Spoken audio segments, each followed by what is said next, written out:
Aquí dice omega r cuadrado para cada bomba y motor. Fíjate que no solo es la bomba y el motor. Tiene sentido, ¿no? A veces te dan la inercia de la bomba y tú debes calcular la del motor y viceversa. Ok.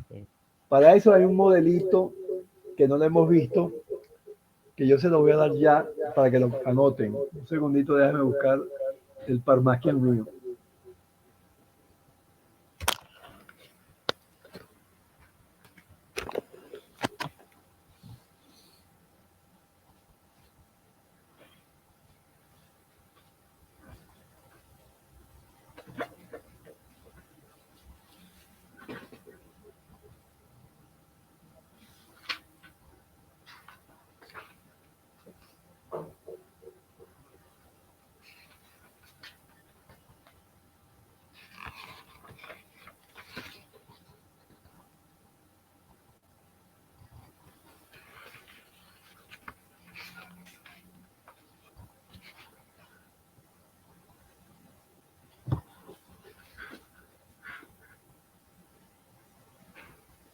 Fíjate, cuando no les den la inercia, ustedes podrían determinarla en esta forma, ¿no?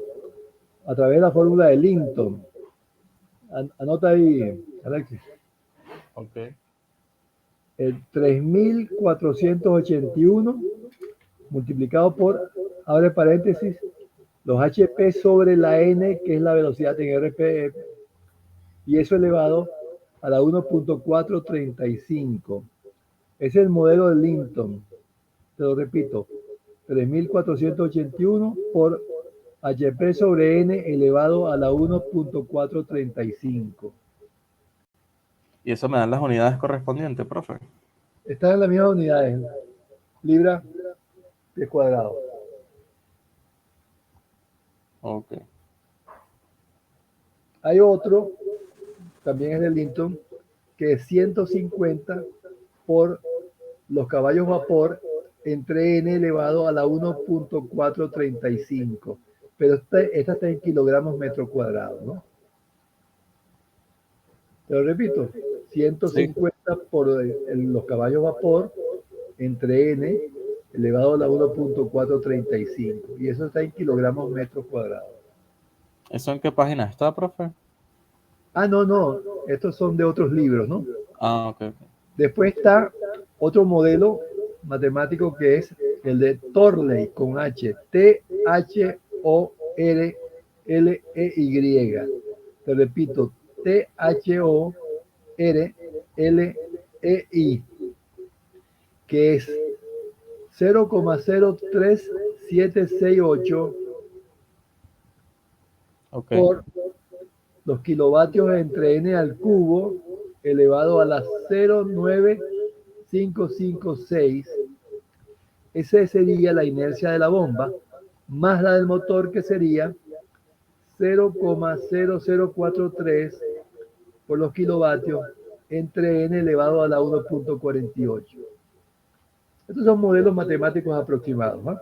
Eso es si no tienes tú la información directa del fabricante de la bomba y del motor, entonces tú usarías eso como una aproximación, ¿no? ¿Hace falta que lo repita? No. Es más, yo le voy a sacar después una Buenos días, señal y profesor. se los hago llegar, ¿eh? Bienvenidos los Buenos días, demás. profe. Bienvenido. Buenos días. ¿Quién es? Eleazar. Sí, Y Marcel también está, ¿no? Marcel, yo la veo por aquí. Profe, y mi otra duda está en la página 51 del Farmacia. Ok, vamos a ver. Ajá, estas son las famosas curvas. Sí. ¿Sabe que en el eje Y de todas las curvas, o sea, de la mayoría, está referido a un porcentaje de alguna de las ¿De, características de la bomba, ¿no? Por lo menos, de cuál?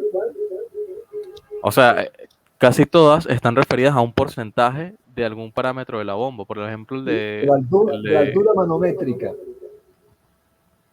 Es la altura ajá. manométrica. Pero por lo menos en el tiempo, en las últimas tres de la página 51,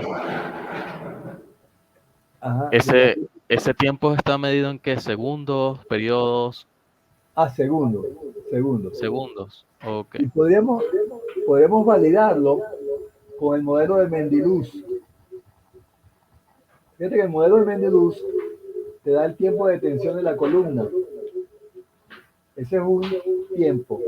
Después está el tiempo de tensión del rodete. También está el tiempo de turbinación. Básicamente vas a tener siempre tres tiempos, ¿no? Básicamente, ¿no?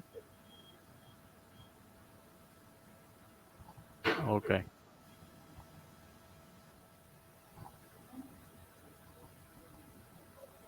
Mendeluz te da el más importante, que es el tiempo de tensión de la columna. Y eso correspondería, vamos a ver con cuál va a corresponder.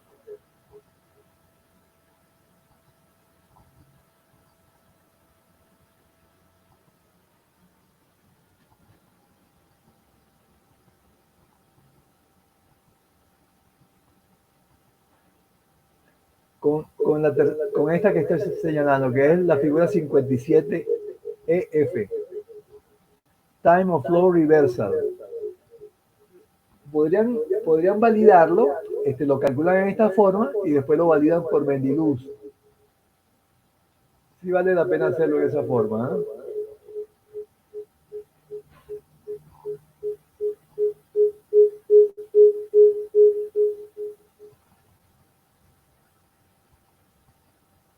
Vamos a ver algo que se me había pasado a mí, que es el efecto de la viscosidad sobre el punto de trabajo de la bomba, ¿no? Por supuesto, y es obvio que en la medida que aumente la viscosidad del fluido, la operación de la bomba, pues, debe modificarse, ¿no? Sobre todo porque internamente en la bomba hay pérdidas hidráulicas, pérdidas de flujo, separación de la capa límite, etcétera, etcétera. Hay una cantidad de pérdidas allí, ¿no? Que deberán tomarse en consideración. Entonces, fíjense, en el Cameron aparece un ejemplo bien simpático, bien sencillo, que les permite a ustedes extrapolar y determinar el efecto de esa viscosidad. En el mismo Cameron aparecen en las páginas subsiguientes a los gráficos de pérdidas usuales, aparecen otras páginas donde aparece parte del gráfico sombreado, que se refiere a flujo laminar. Vamos a ver eso un momentico en el Cameron.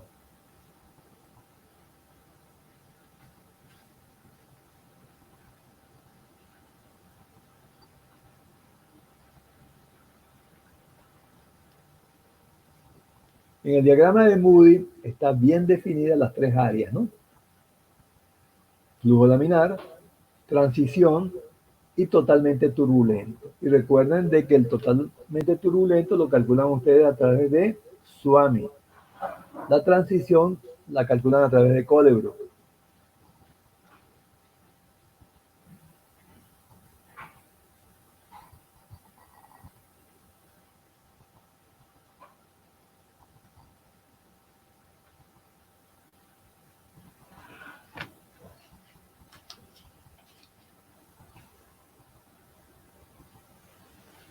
Página 139 es la parte de viscosidad.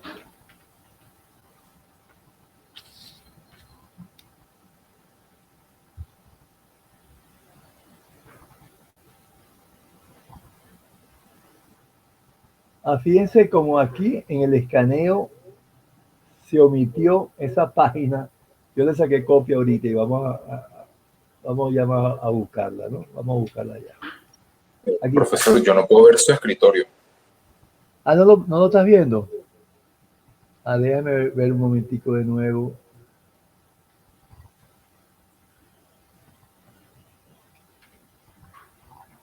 Mira, ya va.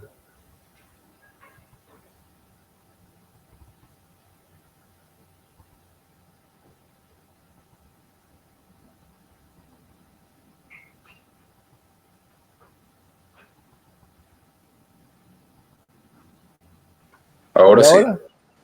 Ok. Sí, ahora sí. Ok.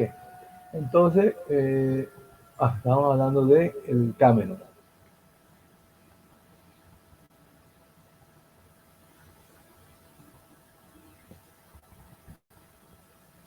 Esta es la página que se omitió en el escaneo. Vamos a ponerla a un lado.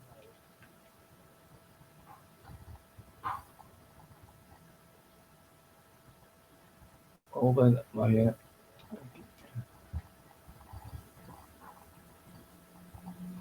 Y vamos a buscar entonces en el mismo Cameron las páginas relativas a efecto de viscosidad. Eso está en las páginas 139 y siguientes.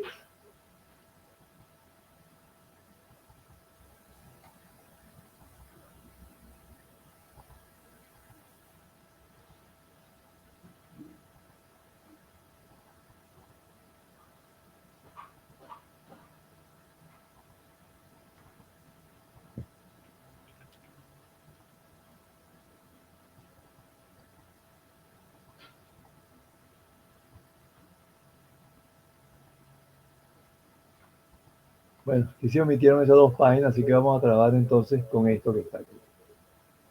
¿De qué se trata?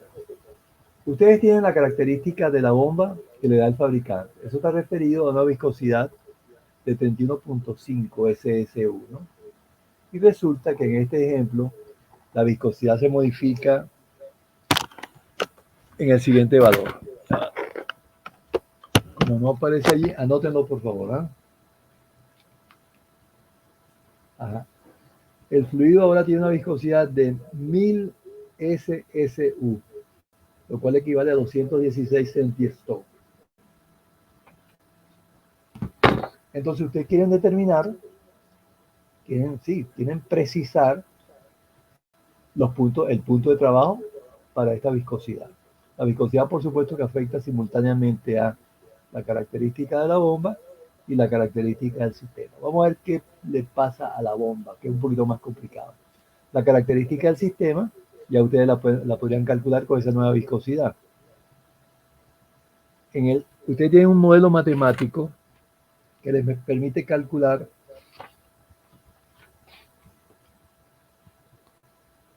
la viscosidad para cualquier temperatura y para cualquier presión, ¿no? Que está en los apuntes, en la primera página de los apuntes.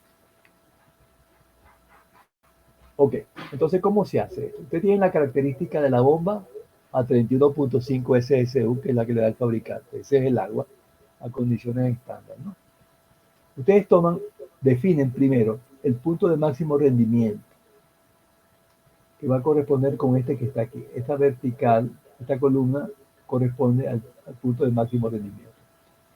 Toman dos valores a la izquierda, 60 y 40% de ese caudal, y uno a la derecha, un 20% por encima de el punto en cuestión. Con esos cuatro valores, ustedes van a graficar la nueva curva.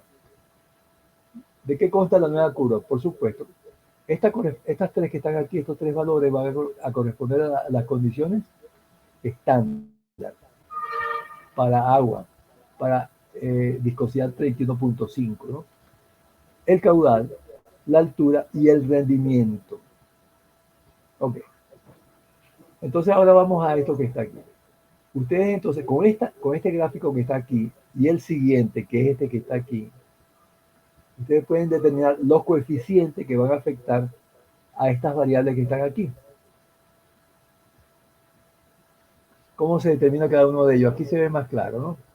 Ustedes entran como abscisa con el caudal, cortan la altura, el H. Estamos hablando de estas condiciones que están aquí. Cortan el caudal, que este es un dato, la altura, repito, caudal, altura, se desplazan horizontalmente hasta que cortan la nueva viscosidad y se desplazan entonces hacia arriba, ¿no? Y hacia arriba van a tener ustedes tres coeficientes, tres parámetros que van a afectar a las condiciones originales, que es la CH, la Q, todo ese caudal. QQ, y el CQ y el C del rendimiento. Porque tienen esos tres valores, pero aquí, claro, aquí lo tienen subdividido, lo hacen en esa forma para poder precisar mejor el coeficiente. Este va a ser el coeficiente de caudal, no, de altura, CH. Este va a ser el coeficiente de caudal, CQ, y este va a ser el coeficiente de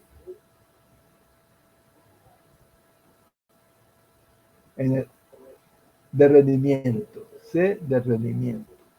Ok, entonces fíjense, ponen ustedes esos coeficientes aquí.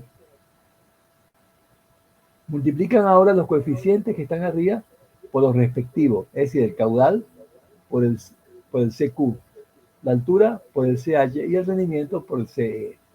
Y obtienen, estos son los coeficientes, y obtienen estos valores que están aquí. Con estos valores que están aquí, ustedes pueden construir la nueva curva. Observen, la nueva curva, vamos a ver si la puedo aumentar. Esta era la curva original. Esta era la curva original. Observen, dice water.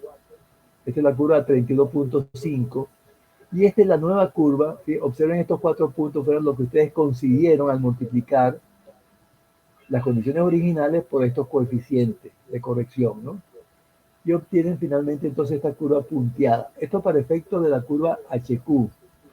Esto sería para efecto de la curva rendimiento. Fíjense que lo afecta sensiblemente. Y finalmente esta sería la curva, la que está punteada, la curva de la potencia al freno, afectada ya por el cambio de viscosidad. Entonces observen entonces en conclusión de que ese cambio de viscosidad, que no es tan grave, porque estamos hablando de 31.5 a 1000, 2000 o 3000 sí sería realmente una viscosidad apreciable. Pero aún así, con 1000, ustedes ven cómo se modifican las tres curvas que nos interesan. Da el rendimiento, la curva característica de la bomba y finalmente la curva de potencia al freno. Entonces, en definitiva, estos son los coeficientes que ustedes van a tomar en consideración. Se preguntarán, ¿y estos coeficientes sirven para todo? No. Sirve, aquí lo dice, vamos a ver un momentito, para rodetes centrífugos. Los axiales, esto no serviría para los axiales, entonces ustedes le deberán pedir al fabricante de la bomba los coeficientes respectivos, ¿no? Entonces, bueno, fíjense, es básicamente, bueno, esto, bastante sencillo. Eso aparece en la página 139 y siguiente, pero deberán ustedes tomar en consideración estas curvas que están aquí, que no aparecen en el escaneo. No sé por qué se omitió. Es un detallito, ¿no?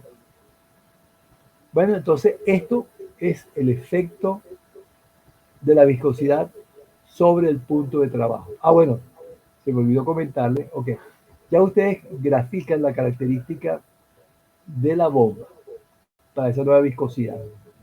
Ahora, ¿qué hacemos con el sistema?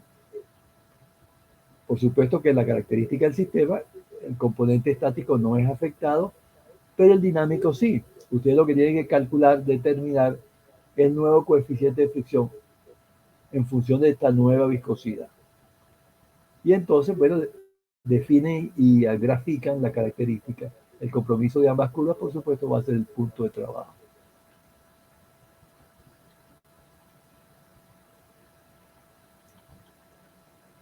Hay otra consideración que no se ve aquí, que es la potencia al freno. ¿Cómo la van a calcular ustedes? Ustedes saben, ya previamente lo habíamos hecho varias veces, la potencia al freno era el caudal multiplicado por la altura entre 3.960 por el rendimiento. Pero en este caso tienen que añadirle la gravedad específica. Las condiciones iniciales privan, o sea, el caudal y la altura. pero deberán ustedes tomar en consideración el nuevo rendimiento. Entonces, en definitiva, las condiciones originales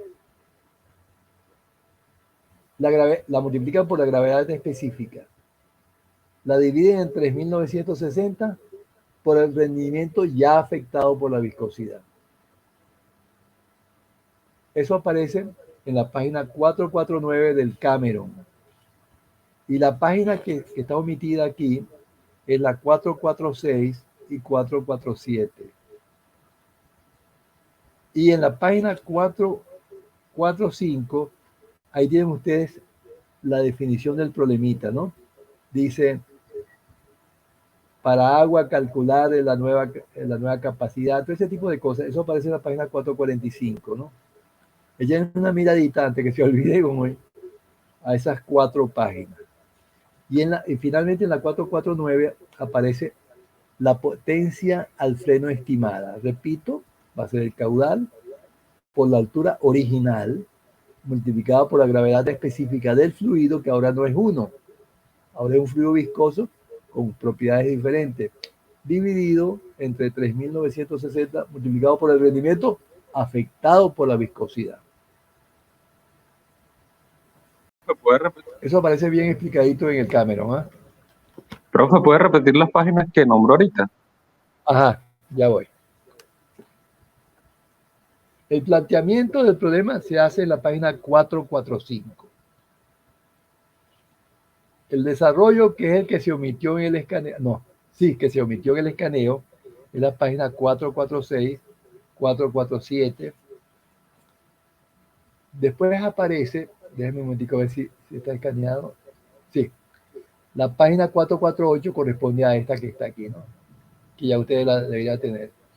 Y la página 449 tampoco está omitida, también está omitida, que es donde aparece cómo determinar la nueva potencia al freno, que repito, va a ser igual al caudal y por la altura original multiplicado por la gravedad específica entre 3.960, que es la constante que depende de las unidades empleadas, multiplicado por el rendimiento afectado por la viscosidad.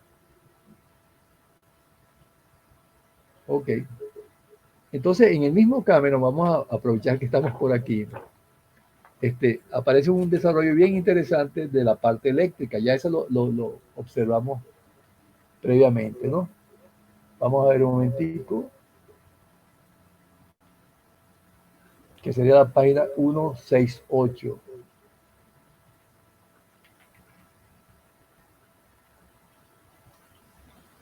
Fíjense, en la página 168 aparece al principio el resumen, ¿no? Ustedes no van a usar más de estas expresiones que están aquí cuando trabajen con la parte eléctrica de los motores, ¿no? El caso de la corriente directa, esto básicamente serían resistencias puras, resistencias reactivas. Después lo tienen entonces los modelitos matemáticos para el motor monofásico y el motor trifásico. Aquí aparece, fíjense que hay un común denominador aquí, en todas estas expresiones que están aquí, que es el PF. Ese es el factor de potencia. En los motores, en la corriente alterna, ya aparece algo nuevo, que no aparece en la corriente directa, que es el factor de potencia. ¿Y qué es el factor de potencia? Corresponde al porcentaje de energía utilizado para crear los campos rotativos y para crear los campos magnéticos también, porque tienen esa interacción en la que produce el movimiento del motor, ¿no? Ese factor de potencia es muy interesante, muy importante en un motor. Ustedes tienen que pagarlo, pero fíjense que no es una potencia que se consuma en el motor. Es solamente para crear los campos rotativos y esos campos rotativos permanecen allí.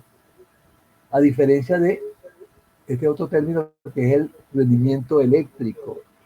El rendimiento eléctrico sí, ustedes lo consumen y se lo pagan. Bueno, también el factor de potencia se lo paga la empresa de electricidad. Pero es una pérdida. Esto sí corresponde a una pérdida básicamente por la corriente Foucault, ¿no?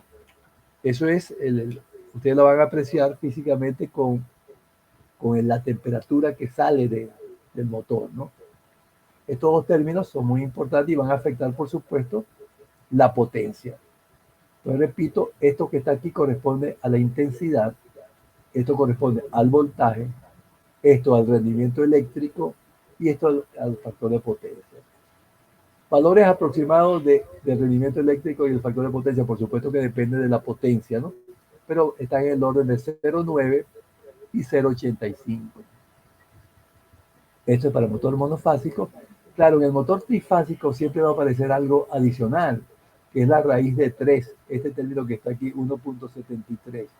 Esto es la raíz de 3. Eso es porque son 3 bobinas las que están participando del proceso, ¿no? Entonces, en el motor trifásico tienen ustedes la raíz de 3, la intensidad, el voltaje, el rendimiento eléctrico y el factor de potencia. Aquí aparecen algunos datos al respecto, ¿no? Esto corresponde al rendimiento eléctrico. Piensen que por supuesto que va a depender de la potencia, ¿no? Esto para motores de inducción y esto para motores sincrónicos. Nosotros vamos a trabajar básicamente con motores de inducción en la práctica, ¿no? Piensen que 0,76, piensen a plena carga sería 76, claro, a 3/4 de carga y a media carga parecería un poquito menos, ¿no? Y va a depender, por supuesto, de la potencia. Fíjense, por ejemplo, un motor de 400 HP tiene un rendimiento eléctrico a plena carga de entre 92 y 93.4, ¿no? Esto es el rendimiento eléctrico. Y el factor de potencia, bueno, el fabricante se los tiene que dar en cuyo, es decir, en caso que no se los den, ustedes podrían asumir para comenzar 0,85. Entonces, las propiedades de los motores eléctricos monofásicos, trifásicos. Básicamente se les va a presentar a ustedes en la práctica, cuando ustedes hagan la instalación, el cálculo del conductor eléctrico. Entonces, para eso van a requerir ustedes el consumo eléctrico a plena carga a rotor trabado. Esta es una propiedad muy interesante que les permite a ustedes calcular las condiciones intermedias de consumo, el de rotor trabado. Este es plena carga. Este es al 100% de carga. Normalmente el motor no está operando a esta condición que está aquí, a plena carga, sino que está trabajando al 70, 80, 90% de la carga. Entonces ustedes, para poder estimar el consumo, tienen que trabajar con la potencia a rotor trabado. En el AMCA es una asociación que hay de aire acondicionado. Aparecen unos grafiquitos donde ustedes pueden predecir, partiendo de este término que está aquí, el consumo eléctrico a carga parcial. Yo se lo voy a hacer llegar, ¿no? Entonces, fíjense, a continuación van a tener ustedes todo lo que se refiere al cableado. Déjenme ver por aquí. Yo vi unas tablas bien interesantes, ¿no? Ajá, aquí está. Propiedades de los conductores. Aquí aparece absolutamente toda la geometría física del conductor. Y aquí aparecen los consumos. Déjame ver un momentico. Estas son las propiedades de los conductores. Aquí aparecen los consumos, dependiendo del tipo de conductor, ¿no? TW, THW. Claro, todos estos tipos de conductores es por la temperatura a la cual va a operar. En este rango, ustedes tendrán que usar este tipo de conductor. En este rango, este tipo de conductor y así sucesivamente. En estos grafiquitos aparece cómo se modifican los términos. La corriente de arranque, el par, la corriente a plena carga, el rendimiento, el factor de potencia, etcétera, etcétera. Es interesante, bueno, solamente para apreciar cómo se modifica cada uno de ellos. Observen, esto corresponde en las páginas 168 y siguientes. Échenle una miradita, por favor. Entonces fíjense que en el Cameron tienen ustedes absolutamente todo el curso, con la excepción de los ventiladores, por supuesto, ¿no? Pero en lo que concierne a las bombas, tienen ustedes absolutamente todo. Y al final tienen los factores, es decir, las conversiones que hay que hacer. Vamos a ver, bueno, ustedes ya creo que lo han visto, ¿no? Estas son las propiedades de los motores, ¿no?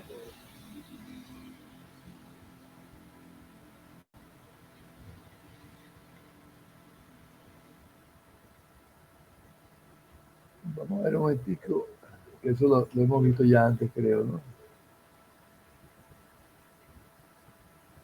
También hay un capítulo dedicado a las propiedades físicas de las tuberías. No sé si lo han visto, ¿no?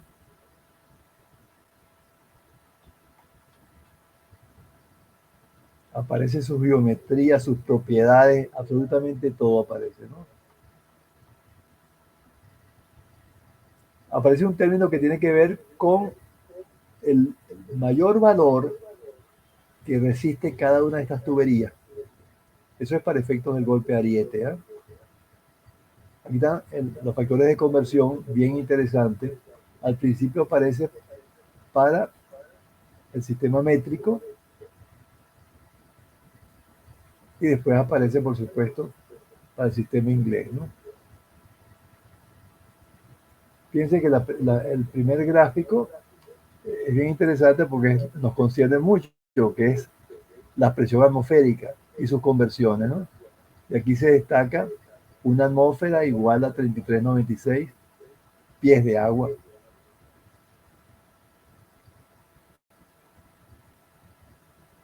Los bars, los pies cuadrados por pulgada cuadrada, este es otro de los términos que usamos frecuentemente nosotros, que es el 14.7, ¿no? PSI. Y, bueno, y todas las demás conversiones que nos interesan, ¿no? A ver qué otra cosa vamos a ver hoy. Uno de ustedes me pidió que repitiera el efecto de la temperatura, la velocidad y el diámetro para la ventilación mecánica, ¿no? Entonces para eso vamos a usar el MATCAD directamente, ¿no?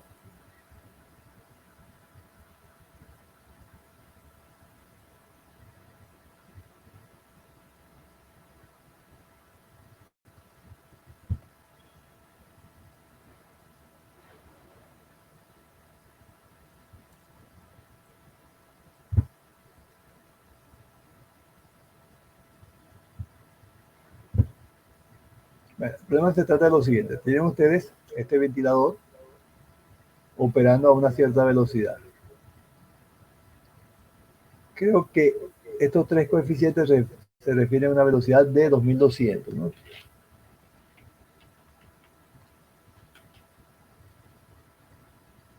Eleazar, ¿es correcto eso? Es para 2200, ¿verdad?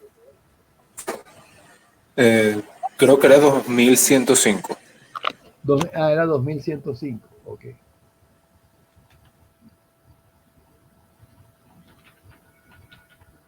Ok.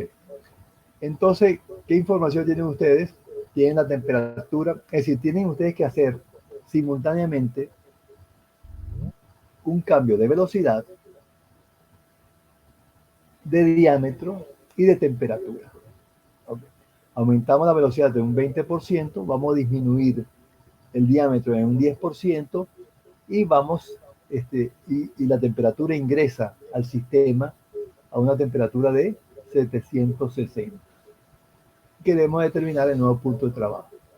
Entonces, claro, ustedes lo que hacen es grafican la característica del ventilador a condiciones estándar. Bueno, perdón. Lo pueden ustedes hacer de dos formas diferentes. Paso a paso, que es el efecto primero de la temperatura, después de la velocidad y después del diámetro. O lo pueden ustedes hacer simultáneamente, usando para eso el modelo genérico en términos de alfa, beta y gamma. Vamos a hacerlo de esa forma que es más sencillo, ¿no? Ok, aquí tenemos. vamos a usar simultáneamente alfa, beta y gamma. Entonces, primero parto de la característica del ventilador referido a condiciones estándar. Y entonces ahora modelo mi nuevo curva característica, ¿no? Ahora en términos de alfa, beta y gamma. Ok. Entonces aquí vengo mi gráfico. Esta primera curva que está aquí, que se refiere a esta que está aquí, claro, yo la defino con el extremo izquierdo. Por ejemplo, esta curva que está aquí se inicia en A. Ya va a ser igual a 875. Y por supuesto, entonces, y esto va a ser más o menos 875. En consecuencia, esta curva que está aquí va a corresponder a la característica del ventilador a condiciones estándar. Algo similar hago con el término genérico, ¿no? Fíjense que el término genérico se inicia en alfa cuadrado, beta cuadrado sobre gamma por A, o sea, 6.98. 6.98 va a corresponder más o menos a este punto que está aquí. En consecuencia, esta curva que está aquí va a corresponder a la curva afectada simultáneamente por los tres valores. Entonces ya tengo esta nueva curva del ventilador. Vamos ahora con el sistema. El cambio de estas tres variables solamente debemos considerar para efectos del sistema el efecto del cambio de temperatura, porque tanto alfa como beta no van a afectar a la característica del sistema. Entonces, esta es la curva referida a condiciones estándar. Entonces, grafico ahora la curva referida a condiciones reales, que va a ser la curva original dividida entre gamma, es decir, afectado por este cambio de temperatura. 1.462 va a ser el denominador de la nueva curva, y eso va a corresponder con esta que está aquí. Entonces, esta va a corresponder a la curva a condiciones estándar, esta va a corresponder a la curva a condiciones reales. Entonces, ¿cuál va a ser el punto de trabajo definitivo? Este que está aquí, el compromiso de ambas curvas, afectadas por las variables, ¿no? El problema, este es sencillo, el problema es determinar aquí, fíjense, tienen ustedes ya en primera instancia el caudal, la altura, la presión estática del ventilador, quiero decir, pero les hace falta la potencia al freno y el rendimiento. Entonces, lo pueden hacer en forma gráfica, a través de aquel modelito elevado a la 2/3, pero eso es bastante más complicado. Como ustedes tienen este punto, ya, ustedes lo que quieren es un punto referido a la condición original, pero que tenga el mismo mantenimiento. Entonces, para eso bastará con determinar, a través de las relaciones de semejanza, ese nuevo punto. Entonces, no aparece aquí, vamos entonces a determinarlo.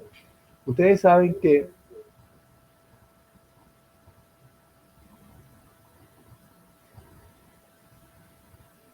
vamos a ver cómo determinamos ese nuevo punto, ¿no?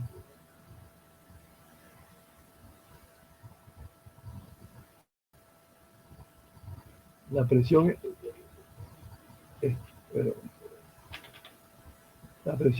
estática del ventilador va a ser igual, o mejor dicho, va a ser proporcional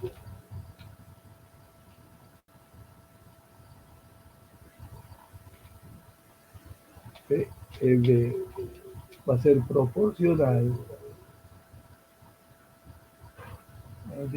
que se me borró esto, okay.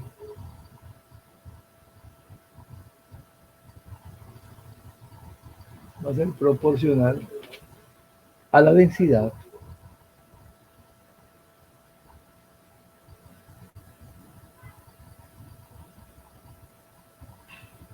por el largo por la velocidad al cuadrado sobre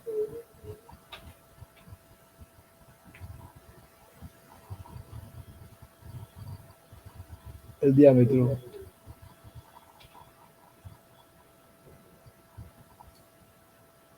ok. Esta es la ecuación de Darcy-Weisbach y ustedes esta expresión que está aquí la determinaron a través de las relaciones de semejanza, ¿no? Pero aquí resulta algo bien interesante, ¿no? yo puedo concluir de aquí que la presión estática del ventilador va a ser igual al cuadrado del caudal dividido entre la quinta potencia del diámetro.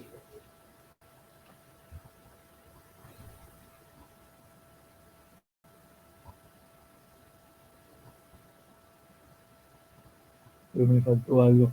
Yo les había resumido ya esa expresión. ¿Ustedes la tienen ahí a la mano? Déjame ver si la tengo yo aquí. Que es donde puedo vincular las condiciones originales de las condiciones finales.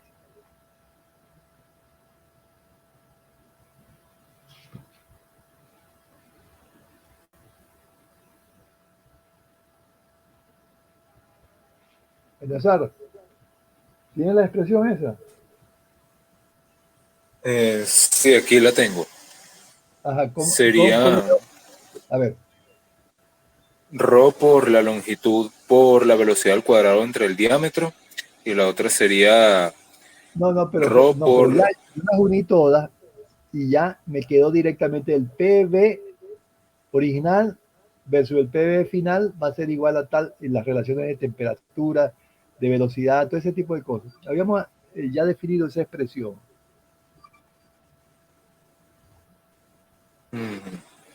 Si no tenemos que construir, ahí es un poquito larga, ¿no? Sí, no la tengo a mano ahorita. Entonces, fíjense, aquí aparece solamente el caudal y el diámetro. El largo no aparece porque no se va a tomar en consideración. Pero el delta P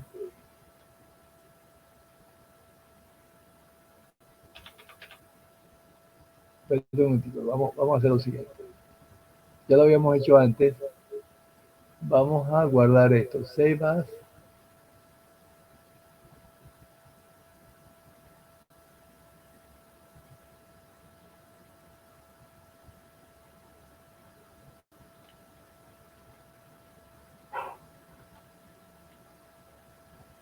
Hoy estamos a 25, 03, 20, 22. Ok, vamos a guardarlo. A ver si aquí lo teníamos ya.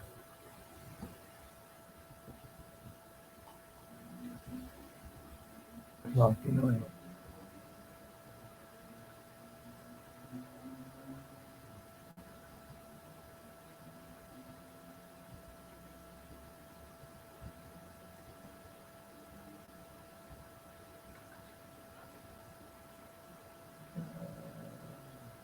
Cambio de N de este.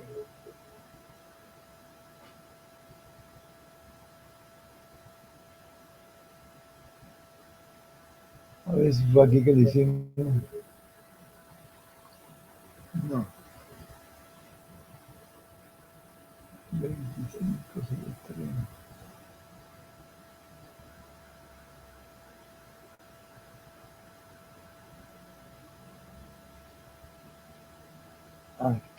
Aquí creo que fue que le hicimos.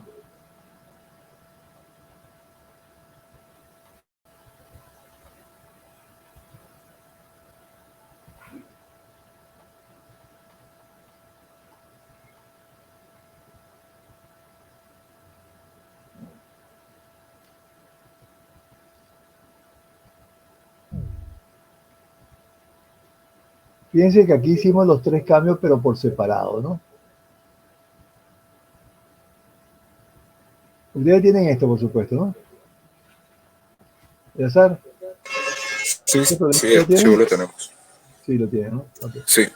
Pero quiero un modelo que lo hicimos partiendo de las relaciones de semejanza, vinculamos la condición inicial de la condición final, tomando en consideración, por supuesto, el efecto simultáneo de las tres variables, ¿no? Pero no lo veo por aquí. Aquí lo hice gráficamente. No traten de hacerlo gráficamente porque es bastante más complicado. ¿Por qué es más complicado? Trazan ustedes la característica de la curva para un cambio de diámetro. Entre este punto y este punto, por supuesto, hay el mismo rendimiento. Después lo hacen para un cambio de velocidad, le va a dar una curva así como por aquí. Y finalmente, entonces, para un cambio de temperatura, una vertical, ¿no? Pero tienen que saber graficar eso, ¿no? Para práctica sería interesante que lo pudieran hacer, ¿no? No, aquí tampoco está el modelito ese, ¿no? Vamos a ver si conseguimos eso en otro lado. Efecto de LT y este, a ver qué tal.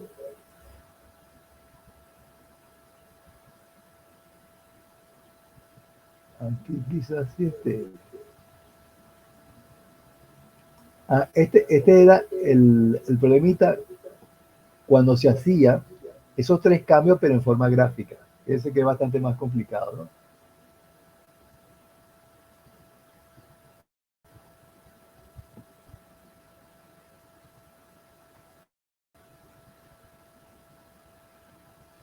Aquí está el modelito en donde partiendo ustedes de la condición final, toman en consideración el cambio de velocidad y el cambio de diámetro y obtienen la condición original, inicial, ¿no? Esto es lo que estoy buscando yo, este modelito que está aquí. Este está incompleto a propósito.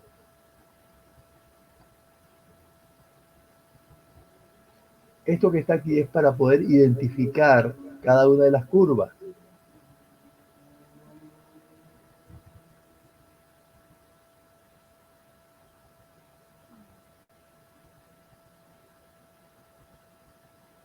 No, aquí tampoco está.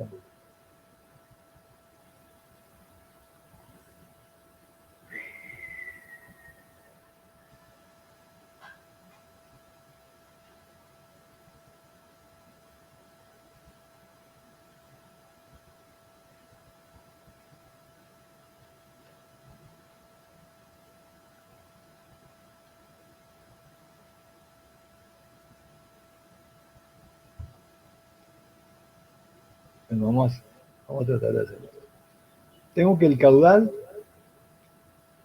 es proporcional a n por d al cubo.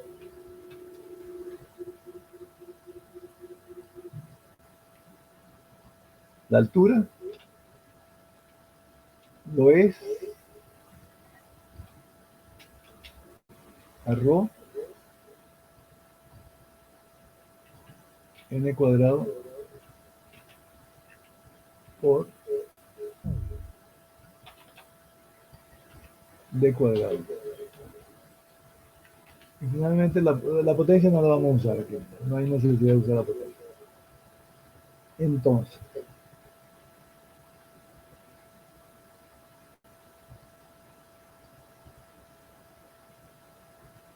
bueno, aquí tengo las tres. Tengo aquí temperatura, aquí tengo velocidad y aquí tengo diámetro. Ok. Entonces, observen lo siguiente. H1 sobre H2, partiendo de la relación previa, va a ser igual a T2 sobre T1 por N2, no, N1 sobre N2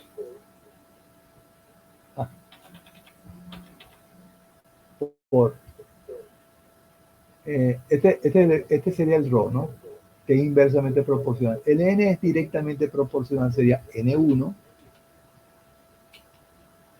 sobre N2 por, ahora vamos con el diámetro. Esto es al cuadrado.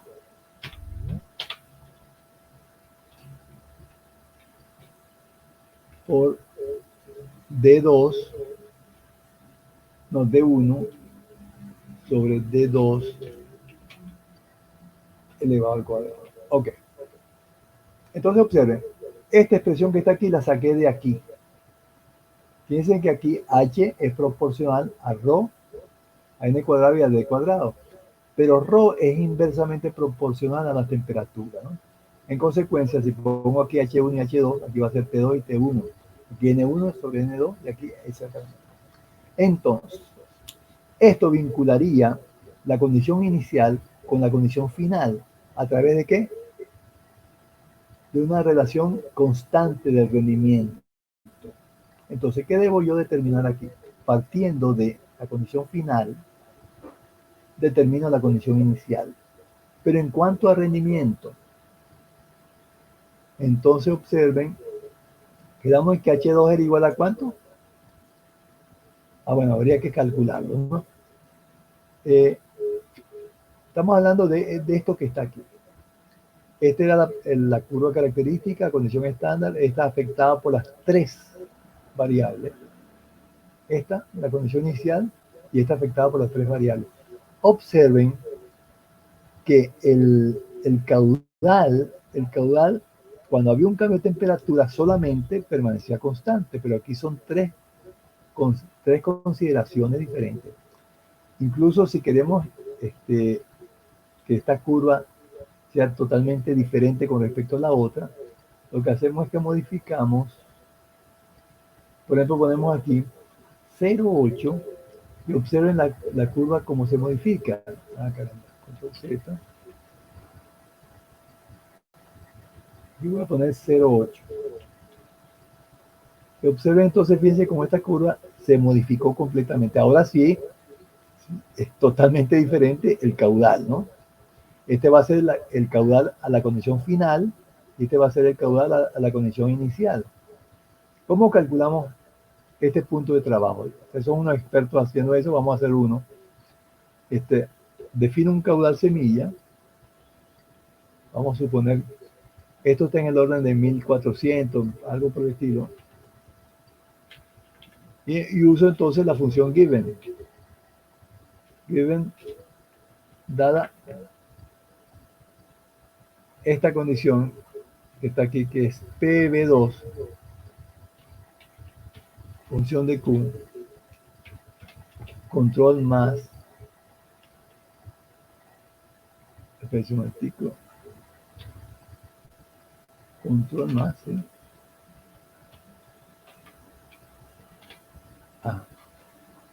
Esta curva y esta curva que está aquí va a corresponder con el syst 1, función de Q. Encontrar Q, find Q.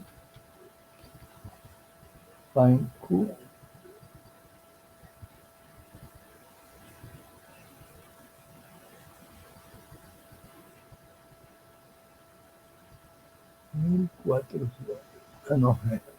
Fíjense, está bien que me haya salido esto, ¿no? Yo puse aquí 1400. Ese era un valor aceptable para una bomba, pero estamos trabajando con ventiladores, esto tiene que ser 14. Entonces fíjense el error que me dio. No es un error, sino que esta sería la solución para este valor.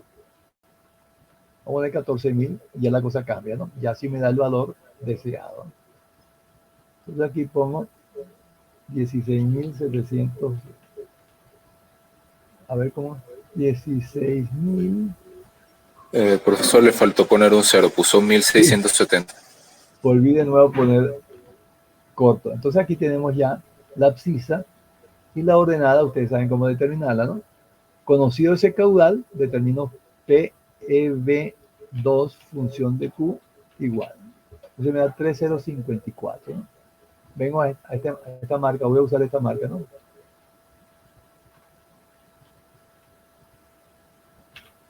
.054 y me da entonces la abscisa, la ordenada, ¿no? Ya tengo este punto.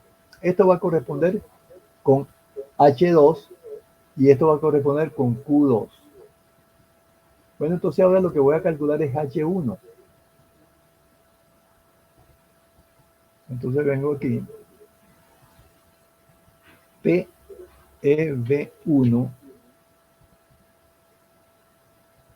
va a ser igual a PEV2 multiplicado por N1 sobre N2. Quedamos en que eso era igual al inverso de alfa, ¿no?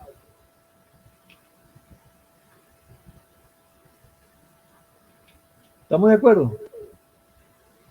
Por D1 sobre D2. Es el inverso de beta, ¿no?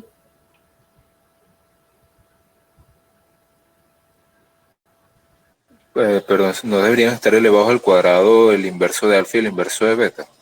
Claro, claro, claro.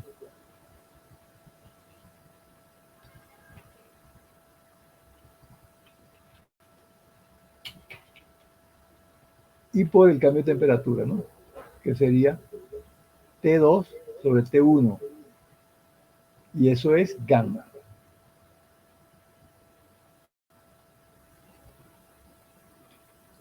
Entonces, bueno, un momentico. Previamente vamos a definir todo esto, ¿no? Control M. Son tres valores en donde aquí tengo PeV2. Aquí tengo alfa. Aquí tengo beta. Me falta un espacio. Entonces voy a aumentar aquí.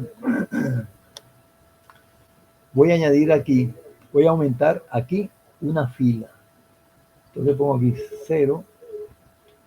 Aquí pongo 1. Le doy OK. Y aumento. Ah, no. Lo hice al revés.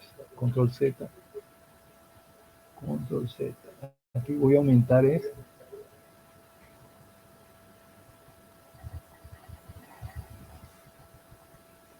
Control M. Voy a dejar una fila, 0 columna, y ahora sí le doy OK. Entonces aumenté este espacio aquí para el gamma, ¿no?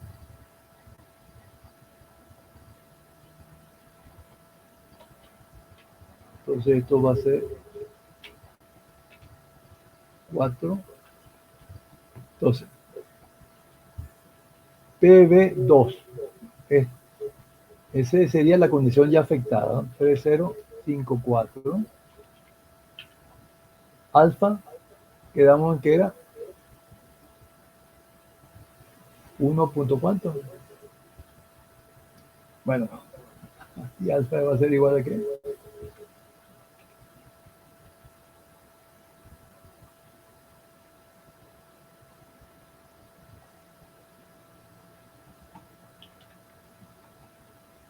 Quedamos en que alfa era.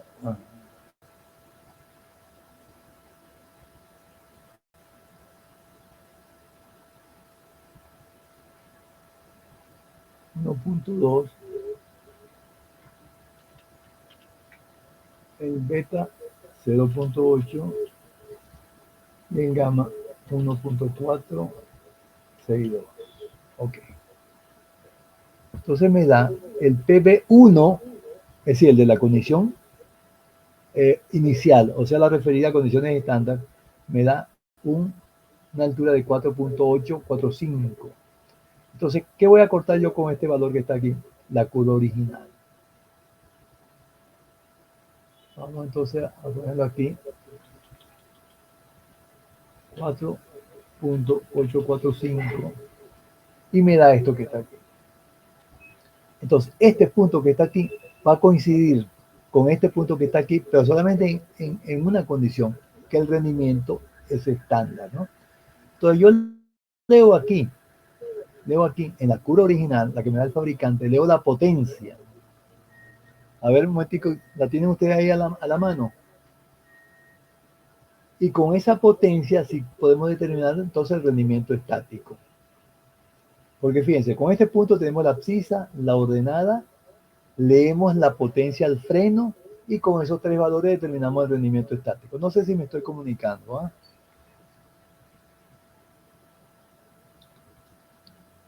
Eleazar, Sí. dame un momentico para este punto que está aquí. Bueno, chicos, vamos a hacerlo. Lo que sí El de podemos 4.8. Ajá, pero sí podemos calcular algo aquí, un momentito. Copy. Ok. Ahora, pero un momentico. Después me das entonces el valor que tienes tú allí, ¿no? Entonces, ¿qué quiero yo ahora calcular? En el PEB1, no, PEB0, lo voy a cortar con el CIS0 también. y me da 22.000, eso.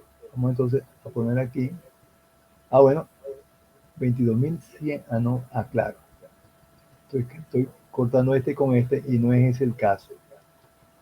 Tengo que el PB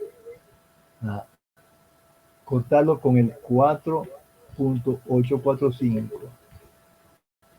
Ahora sí, da 27.180. 27.180. Aquí tenemos el punto. Entonces ya tengo, fíjense, ¿qué vincula este punto con este punto? El rendimiento, es el mismo rendimiento. Ok. Entonces tengo ahora la abscisa, tengo la ordenada y leo